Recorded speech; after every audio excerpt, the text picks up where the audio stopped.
Our next question comes from Leonid, who says, what did I think of Michael Venom Page versus Lima? Number 2. Who do I think won?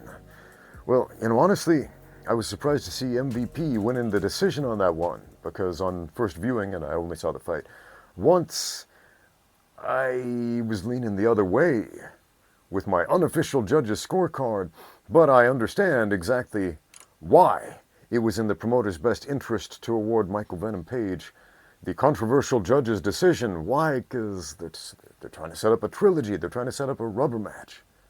Lima won the first match, delivered Michael Venom Page's first loss. Not just a loss, but a knockout loss. A very decisive one, man. And, man, Michael Page is probably the biggest cash cow the Bellator has right now. And they want to exploit that for all it's worth. And so if they gave Lima the win, it'd be like, well, what's so special about Michael Venom Page? Can't even beat this one guy. Next, let's move on. Let's watch Lima a bit, but what's so exciting about him other than the fact that he beat Michael Page?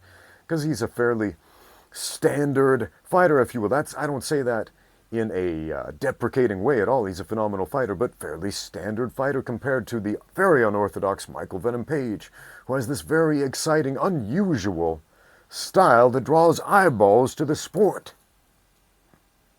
And when a seemingly regular guy beats that, it sort of destroys the illusion, destroys the mystique. So of course, if there's a decision and it's close, the promotion is going to award that win to Michael Venom Page. Why? Because they're going to set up that rubber match and they want to sell tickets. They want people to see, all right, this is for all the jelly beans. What's going to happen? Put the tarantula and the scorpion in the jar and shake them up and see what happens. Ooh. That's what's going on, man. This happens all the time in combat sports. All the time. Decisions are not always awarded based on a meritocracy. They're not. I mean, think about the UFC, for example. Who owned the UFC for the longest time? Zuffa, right? Before it became a publicly traded company or whatever the UFC is doing right now. Who owned Zuffa? A couple of casino owners, people in the gambling business in Las Vegas. And people who own gambling businesses don't gamble. They don't gamble with their sources of revenue. The house always wins, friends. The house always wins. And the fight business is very much the same way. The house always wins. The fighters get screwed, the fans get screwed, but the house always wins. Never forget that. Man, I could tell you some stories. I'm going to tell you a story right now. I was working as a judge for the Rebel Fighting Championship, who has never paid me for that event, by the way. Those jerks. Screw them. Rebel Fighting Championships. Boo! Anyway, so I'm working as a judge. And there's this fight between a fairly well-recognized Chinese MMA fighter and a Russian fighter. Russian Sambo fighter. And this seedy guy comes out of the shadows, comes up behind me before the fight, and he says, you make sure that if this fight does not end via knockout,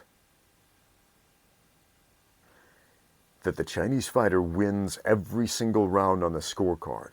You make sure that happens. I look at him like, who the heck are you? He wanders off after giving me this menacing admonition. And I'm like, what the heck is going to happen if I judge this fight honestly? Is there going to be a group of guys waiting for me in the parking lot with crowbars, wanting to break my knees or something?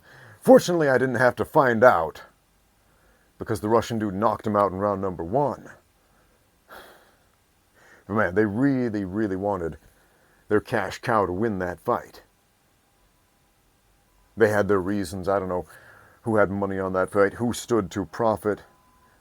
But it's a dirty game behind the scenes, man. It's a dirty game behind the scenes, and the house always wins in the end. Take that for what it's worth. Thanks for watching. Now get out there and train.